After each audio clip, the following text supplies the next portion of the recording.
Buah tomat, buah pepaya, masak di pohon akhirnya jatuh. Terimalah salam hangat dari saya. Assalamualaikum warahmatullahi wabarakatuh. Perkenalkan, nama saya Teguh Jati Prasetyo, SGZ MSI. Saya merupakan dosen di jurusan Ilmu Gizi, Fakultas Ilmu Kesehatan Universitas Jenderal Sudirman. Melalui video ini, saya akan memaparkan mata kuliah pendidikan gizi sebagai salah satu mata kuliah yang saya ampu di jurusan Ilmu Gizi Fakultas Ilmu Kesehatan Universitas Jenderal Sudirman. Tujuan dari dibuatnya video ini adalah untuk menyusun dokumen pernyataan diri dalam unjuk kerja Tridharma Perguruan Tinggi bidang pengajaran dalam rangka sertifikasi dosen tahun 2023. Penjelasan pada video ini akan terbagi menjadi 3 poin utama, yaitu delivery, interaction, dan juga assessment. Mata kuliah pendidikan gizi merupakan salah satu mata kuliah wajib bagi mahasiswa semester 4 dengan bobot 3 SKS. Yang terdiri dari 2 SKS teori dan juga 1 SKS praktikum. Mata kuliah ini memberikan gambaran umum mengenai peran pendidikan gizi dalam upaya penanggulangan masalah gizi serta komunikasi efektif dalam pendidikan gizi sehingga mahasiswa dapat melakukan analisis situasi, merancang, mengembangkan, dan juga mengevaluasi program pendidikan gizi yang dilakukan di masyarakat sesuai dengan sasaran. Capaian pembelajaran mata kuliah ini adalah sebagai berikut. Pertama, mahasiswa mampu bertanggung jawab, menjunjung tinggi nilai kemanusiaan, serta mampu untuk menginternalisasi norma dan etika akademik pada mata kuliah pendidikan gizi. Yang kedua, mahasiswa mampu menguasai konsep teoritis, aplikasi, dan keterampilan dalam bidang ilmu pendidikan gizi. Yang ketiga, mahasiswa mampu menjunjung tinggi nilai profesionalisme dalam memelihara jaringan kerja dengan klien, pembimbing, sejawat, dan juga kolega. Dan yang keempat, mahasiswa mampu berkomunikasi efektif dan berkolaborasi dalam melaksanakan penilaian status gizi, pendidikan gizi, dan pelatihan gizi pada masalah gizi perorangan, kelompok, dan masyarakat. Terdapat 16 pertemuan pada mata kuliah ini dengan materi yang dibahas sebagai berikut. Pertama adalah kontrak perkuliahan dan juga ruang lingkup serta gambaran umum pendidikan gizi. Yang kedua adalah permasalahan gizi di Indonesia serta peranan pendidikan gizi dalam upaya penanggulangan masalah gizi. Yang ketiga adalah komunikasi efektif di dalam pendidikan gizi. Yang keempat adalah peran media dan juga teknologi informasi dalam perubahan perilaku dan pendidikan gizi. Yang kelima adalah analisis situasi sasaran program pendidikan gizi. Berikutnya metode pendidikan gizi. Ketujuh, media pendidikan gizi. Pertemuan ke-8 adalah ujian tengah semester atau UTS. Dilanjutkan dengan pertemuan ke-9, metode pengukuran keberhasilan program pendidikan gizi. Lalu pertemuan ke-10 adalah teknik presentasi dalam pendidikan gizi. Dilanjutkan dengan pertemuan ke-11 dan 12 mengenai merancang dan juga mengembangkan program pendidikan gizi. Dilanjutkan dengan pertemuan 13 dan juga 14 yaitu monitoring dan evaluasi program pendidikan gizi.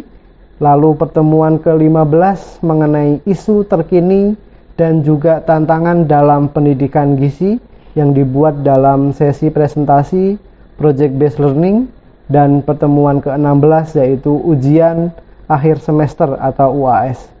Referensi dan bahan kajian yang digunakan di dalam mata kuliah ini bersumber dari buku referensi terkait dengan pendidikan gizi dan hasil kajian atau hasil penelitian terbaru terkait dengan pendidikan gizi. Berikut ini beberapa referensi yang kami gunakan di dalam mata kuliah pendidikan gizi ini.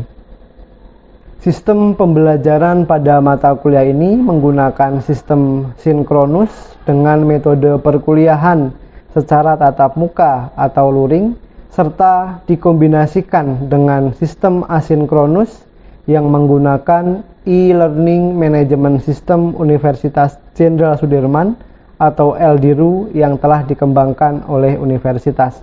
Mata kuliah ini menerapkan metode Project Based Learning atau PJBL, di mana mahasiswa secara berkelompok diminta untuk membuat proyek pendidikan gizi di masyarakat dengan sasaran yang telah ditentukan terlebih dahulu berdasarkan hasil analisis situasi dan juga masalah.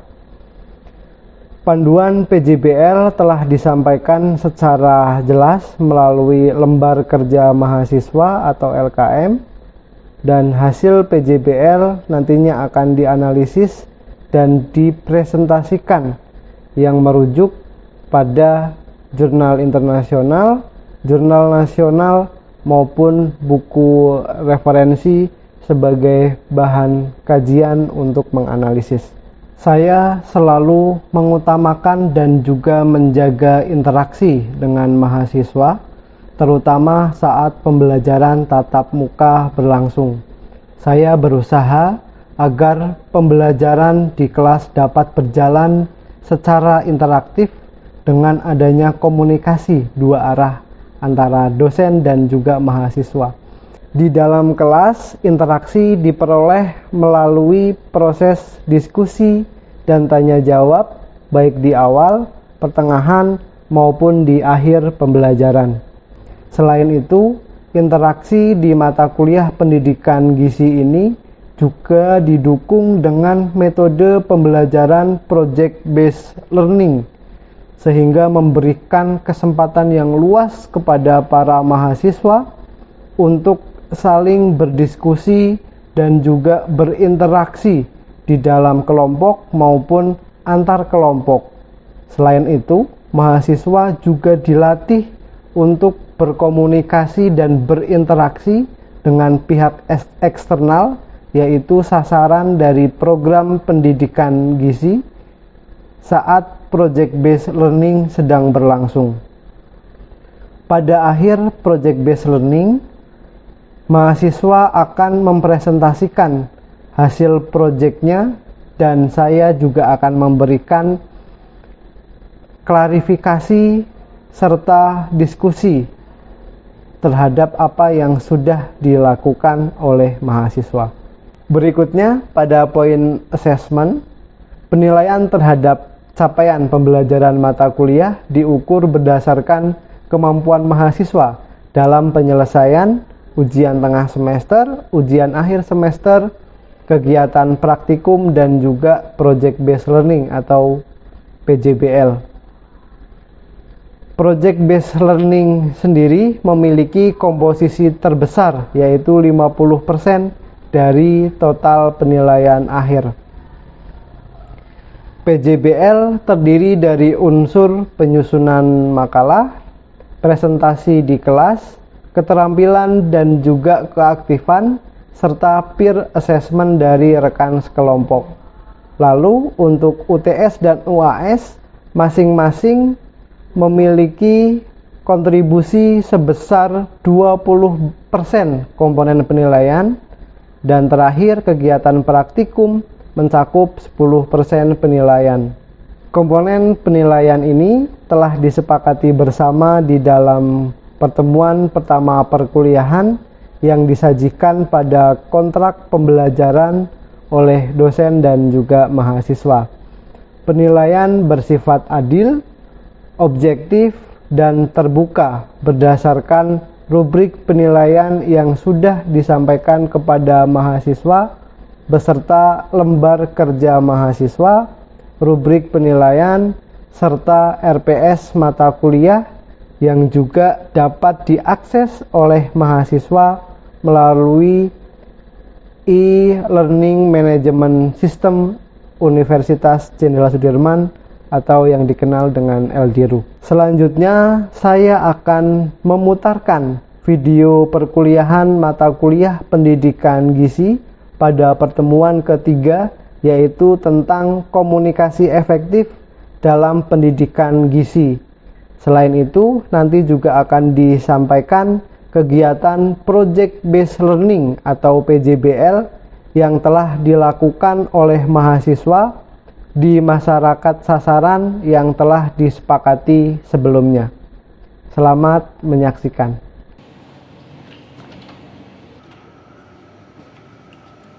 Baik, bismillahirrahmanirrahim. Assalamualaikum warahmatullahi wabarakatuh. Hari ini kita akan melanjutkan pertemuan di mata kuliah pendidikan gizi, pertemuan kelima, komunikasi efektif dalam pendidikan gizi. Untuk capaian pembelajaran mata kuliah yang akan kami sampaikan adalah mahasiswa mampu menjelaskan konsep dan prinsip dasar pendidikan gizi sebagai salah satu upaya dalam penanggulangan masalah gizi. Lalu untuk sub CPMK-nya adalah mahasiswa mampu melakukan komunikasi efektif dalam pendidikan gizi. Di akhir dari pertemuan kali ini nanti akan ada penugasan yang diberikan kepada teman-teman mengenai proyek pendidikan gizi di masyarakat, sekaligus mengaplikasikan bagaimana teman-teman bisa melakukan komunikasi efektif di masyarakat sesuai dengan sasaran masing-masing. Adapun outline pembelajaran yang akan kita lakukan pada hari ini diantaranya adalah kita akan mendiskusikan mengenai definisi dari komunikasi efektif. Kemudian kita juga akan mendiskusikan mengenai tujuan komunikasi efektif, lalu unsur dan bentuk komunikasi efektif, serta kiat sukses bagaimana kita bisa melakukan komunikasi efektif di masyarakat, utamanya dalam rangka pendidikan gizi. Saya akan bertanya kepada teman-teman semua mengenai komunikasi efektif. Ada nggak yang ingin berpendapat? Apa sih yang disebut sebagai komunikasi efektif, teman-teman? Ada yang ingin berpendapat? Silahkan rumah. Saya ingin menjawab, menurut saya komunikasi efektif itu ketika komunikasi itu berlangsung dua arah. Cuma salah satu aja, dan komunikasi itu bukan cuma tentang berbicara, tapi juga mendengarkan. Jadi mendengarkan dan berbicara itu. Jadi ada hubungan yang besar. Baik, jadi ada proses dua arah gitu ya. Teman-teman semua, definisi dari komunikasi efektif adalah intinya tersampaikannya gagasan ya, tersampaikannya gagasan. Betul seperti yang tadi sudah Numa sampaikan, bahwa ada gagasan, pesan dan juga perasaan yang dapat tersampaikan dengan baik dan dalam konteks sosial yang baik pula. Selain itu, di dalam komunikasi efektif itu nanti pada prosesnya dapat menghasilkan satu persepsi, perilaku dan pemahaman yang sama dan juga jelas ya antara komunikator dengan komunikan, atau yang memberi informasi dengan yang menerima informasi, sehingga persepsinya kemudian menjadi sama. Kemudian di dalam komunikasi efektif pasti ada tujuannya ya, memberikan kemudahan dalam memahami pesan yang disampaikan antara pemberi informasi dengan penerima informasi, sehingga bahasa yang digunakan, pemahaman atau informasi yang diperoleh itu menjadi sama. Unsur dan juga bentuk dari komunikasi efektif ya teman-teman. 5 unsur ini harus terpenuhi teman-teman semua, yang disingkat sebagai SNCRE. S yang pertama ini adalah source ya, atau sumber. Jadi siapa sih yang memberikan informasi. Kemudian yang kedua adalah M atau message. Ya, setelah tadi ada source atau sumber memberi informasi, maka perlu ada pesan atau message yang disampaikan. Itu perlu disampaikan ke sasaran. Lalu setelah itu ada C atau channel, saluran ya, atau media yang digunakan itu apa? Dalam berkomunikasi kita mengenal berbagai macam media ya. Ada media visual, audiovisual, kemudian media cetak, elektronik, dan lain sebagainya. Berikutnya adalah bentuk komunikasi. Ada berbagai macam bentuk di dalam kita melakukan komunikasi, teman-teman semua. Pertama, dilihat dari segi cara penyampaian. Ya. Cara penyampaian itu bisa disampaikan secara lisan, tertulis, maupun elektronik. Kemudian dari sisi kemasan, informasi itu bisa dilakukan secara verbal, ya langsung, atau non-verbal dengan menggunakan media. Kalau verbal itu kita ngomong langsung, kalau non-verbal berarti pakai media ya. Bisa berupa media cetak, tulisan, leaflet, poster, dan lain sebagainya. Kemudian keresmian pelaku, kemudian dari sisi pasangan komunikasi itu ada komunikasi intrapersonal dan juga komunikasi interpersonal. Bagaimana kira-kira supaya kita bisa sukses di dalam melakukan komunikasi? Ada yang berpendapat, teman-teman?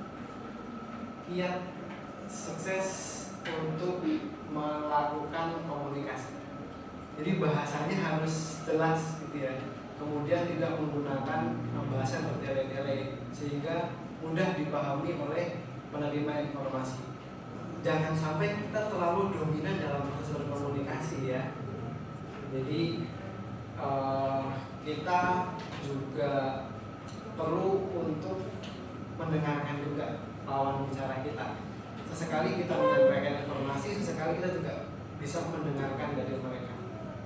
Dan yang tidak kalah penting juga, sesuai dengan apa yang disampaikan Iswatul tadi, bahwa penting di dalam melakukan komunikasi itu menggunakan bahasa yang jelas, ya, menggunakan bahasa yang jelas, tidak bertele-tele sehingga mudah untuk dipahami oleh sasaran kita, seperti itu teman-teman. Dan yang ingin saya sampaikan adalah komunikasi itu seni menyampaikan persepsi. Ya. Kalau teman-teman lihat gambar di depan, saya kira teman-teman akan memiliki persepsi yang berbeda. Apa yang teman-teman lihat dari gambar di depan?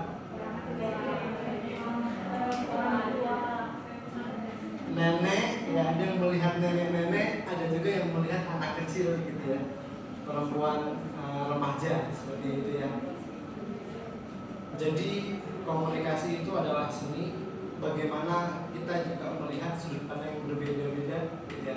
Setiap orang pasti memiliki sudut pandang yang berbeda-beda, tetapi saya yakin bahwa ketika kita memiliki pengetahuan yang mumpuni, integritas, kredibel, kemudian juga kita bisa mengetahui tips dan trik yang sudah saya sampaikan tadi mengenai bagaimana berkomunikasi efektif, insya Allah kita akan bisa menyampaikan informasi dalam rangka pendidikan gizi tadi dengan baik ke masyarakat, sehingga tidak ada mispersepsi di antara komunikator atau pemberi informasi dengan komunikan atau penerima informasi. Saya kira itu yang bisa saya sampaikan pada hari ini. Ada yang ingin ditanyakan? Silakan. Oke, cukup banyak ya yang bertanya. Kelas ini sangat aktif sekali. Kalau begitu saya akan memberikan kesempatan pertama kepada Intan. Perkenalkan, nama saya Intan. Izin bertanya, kira-kira ada apa sih indikator komunikasi itu berjalan dengan efektif? Terima kasih, mungkin itu saja. Baik, terima kasih Intan, pertanyaan yang bagus ya. Bagaimana indikator tercapainya komunikasi yang efektif? Ya, ada yang ingin menjawab? Silakan teman-teman. Oke, silakan. Citra. Kalau menurut saya ya Pak, yang pertama komunikasi yang efektif itu yang pertama tuh orang yang diberikan informasi itu harus mengerti apa yang informasi yang diberikan. Untuk yang memberikan informasi, lebih baiknya orang yang memberikan informasi itu orang yang sudah memiliki kredibilitas atau yang memang orang yang udah berpengalaman dan udah mempunyai ilmu yang mumpuni. Banyak Citra atas jawaban yang telah diberikan ya. Jadi betul ya, seperti apa yang disampaikan Citra tadi Intan, bahwa di dalam proses berkomunikasi atau indikator supaya komunikasi kita anggap sebagai komunikasi yang efektif adalah harus memenuhi 5 unsur tadi ya. Baik teman-teman, terima kasih banyak ya untuk hari ini. Teman-teman nanti akan melakukan project based learning berupa komunikasi efektif dalam edukasi gizi sesuai dengan sasaran, tahapan dan juga proses serta pembagian sasarannya sudah saya lampirkan ya di dalam e-learning Universitas Jenderal Sudirman, di mana teman-teman dapat melihat pada LKM atau lembar kerja mahasiswa yang kita akan bertemu kembali pada pertemuan ke-14 untuk melakukan presentasi hasil dari teman-teman melakukan komunikasi efektif dalam pendidikan gizi di masyarakat. Sekian dari saya yang bisa saya sampaikan, kurang lebihnya saya mohon maaf apabila dalam menyampaikan ada hal yang kurang berkenan. Makan durian pakai selasi. Cukup sekian dan terima kasih. Baik, assalamualaikum warahmatullahi wabarakatuh. Terima kasih.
Sebelumnya perkenalkan, nama saya Lisan Istiqomah selaku pembawa acara pada acara penyemprotan pagi hari ini. Sebelum kita memulai acara pada pagi hari ini, akan saya bacakan untuk susunan acaranya. Yang pertama ada pembukaan, yang kedua ada. Saya ucapkan terima kasih sekali dan saya ucapkan selamat datang kepada mbak-mbak mahasiswa.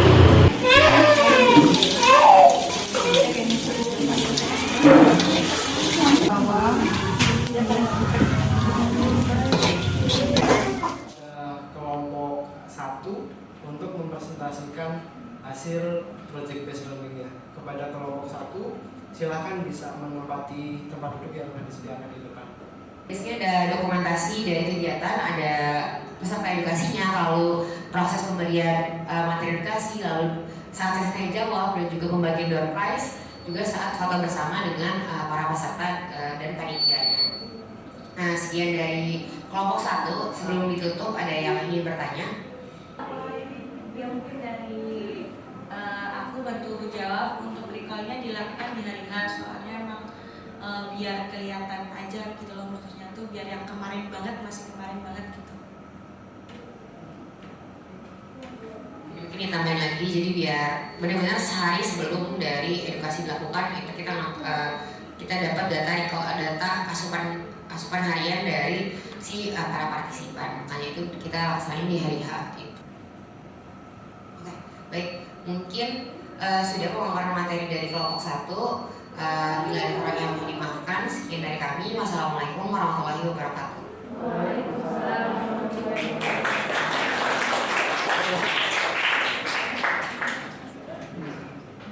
Baik, terima kasih kepada kelompok 1 yang telah memaparkan hasil PJB tadi ya. Memang sebaiknya di dalam proses pengukuran penggunaan instrumen tadi, maka dilakukan. Baik, teman-teman, terima kasih banyak sudah berkenan untuk mempresentasikan ya, sudah berhasil untuk mempresentasikan hasil project base yang teman-teman lakukan di masyarakat. Meskipun saya tahu bahwa pasti akan ada banyak tantangan dan juga kendala selama teman-teman di lapangan, tetapi paling tidak dengan adanya pengalaman ini, nanti ketika teman-teman memang sudah menjadi sarjana, sudah lulus, sudah berkarir, teman-teman sudah lebih siap, lebih matang ya untuk berkontribusi yang lebih di masyarakat. Terutama bagaimana teman-teman juga di sini dalam tugas PJBL ini melatih skill komunikasi ya, komunikasi kepada masyarakat, kepada sasaran, ada yang kepada ibu-ibu, ada yang kepada remaja, ada yang kepada anak-anak, ada yang kepada ibu hamil menyusui ya, ada yang kepada wanita usia subur. Dan ini menurut saya adalah satu pengalaman yang tidak lakukan, ya tidak akan ada pengalaman ya. Minimal ketika teman-teman mengalami hambatan dan juga kendala, ketika teman-teman melakukan proses edukasi gizi di lapangan, itu akan jadi satu hal yang berkesan. Kayak saya tadi contohnya, ketika saya dulu KKN ada kendala seperti itu, kemudian punya solusi seperti itu, sehingga ketika akan melakukan edukasi lagi ke sasaran yang sama, maka hal-hal yang seperti pengalaman dulu yang kurang baik itu bisa diantisipasi. Dan tentu saya berharap mudah-mudahan dari kegiatan PJBL pendidikan gizi ini teman-teman bisa mendapatkan banyak manfaat ya, pengalaman, ilmu baru, relasi baru, berkomunikasi, bekerja sama dalam tim, yang mudah-mudahan ini akan menjadi bekal teman-teman nanti terus sampai ke semester berikutnya hingga nanti teman-teman lulus. Saya kira itu yang bisa saya sampaikan, kurang lebihnya saya mohon maaf. Saya akhiri untuk pertemuan PJBL kali ini. Terima kasih. Billahi taufik wal hidayah. Wassalamualaikum warahmatullahi wabarakatuh. Waalaikumsalam warahmatullahi wabarakatuh. Baik, terima kasih semuanya. Juga kepada teman-teman semua yang saya banggakan. Jadi di sini saya perwakilan dari kelompok 2 kelas B akan memaparkan terkait praktikum kita, yaitu terkait penyuluhan ibu menyusui di Desa Karangbude Kulon. Sebelumnya perkenalkan terlebih dahulu, kelompok 2 itu terdiri dari Lisani Istiqomah, ada Fauzia Rahmanisya, ada saya sendiri Alia Wiyaminkan, ada Samia Sahal Bawazir, ada Cindi Ameta Rosi, dan juga Alifah Nur Mardiana. Latar belakangnya, Golden Age atau yang kita ketahui itu 1000 HPK merupakan periode pertumbuhan dan perkembangan anak bekerja secara optimal. Jadi pemenuhan gizi pada masa 1000 HPK ini dapat dilakukan dengan menerapkan 9 pesan inti dalam 1000 HPK seperti memberikan ASI eksklusif kepada bayi yang berusia di bawah 6 bulan dan juga pemberian MPASI yang berkualitas di atas usia 6 bulan. Nah, ibu ini merupakan orang yang pertanyaan sebanyak 10 pertanyaan. Dari hasil pretest itu didapatkan bahwa nilai minimalnya itu 6, nilai tengahnya itu 7, dan nilai maksimalnya itu 9. Dan ketika diambil rata-ratanya itu hasil pretest dari partisipan itu 7,05. Nah, ini hasil post-test setelah pemberian. Lalu kita itu berpikir bahwa memang penjelasan mengenai ASI eksklusif dan MPASI ini sangat penting itu, mengingat tadi dari hasil pretest ibu-ibu itu belum mengetahui bahwa anak-anak di bawah usia 6 bulan itu hanya dibolehkan mengonsumsi ASI atau perbuatan pada saat penyampaian materi ataupun pada saat sesi tanya jawab tadi. Saya akhiri. Wassalamualaikum warahmatullahi wabarakatuh.